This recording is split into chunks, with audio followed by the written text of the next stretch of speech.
இந்த பூமி ஒரு சீரான நிலைமையில் இல்லை, ஒழுங்கான நிலைமையில் இல்லை. எங்கு பார்த்தாலும் சீர்கேடான காரியங்கள். இன்றைக்கும் கூட அப்படித்தானே நடக்கிறது.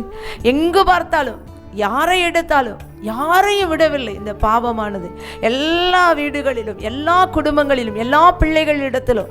ஒருவேளை என் பிள்ளை நல்ல பிள்ளைன்னு சொல்லி நம்ம பெருமை பாராட்டலாம். ஆனால் நிச்சயமாக நான் சொல்கிறேன், எல்லா இடத்திலும் சீர்கெட்டதான காரியங்கள் நடந்து கொண்டுதான் இருக்கிறது.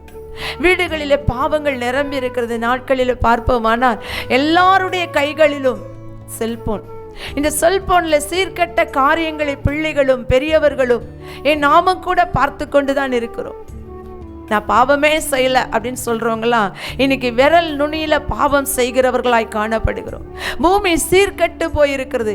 அன்று நோவாவின் நாட்களிலே இருந்தது போல இன்றைக்கும் பூமி எப்படி இருக்கிறது? சீர்கெட்டு போயிருக்கிறது.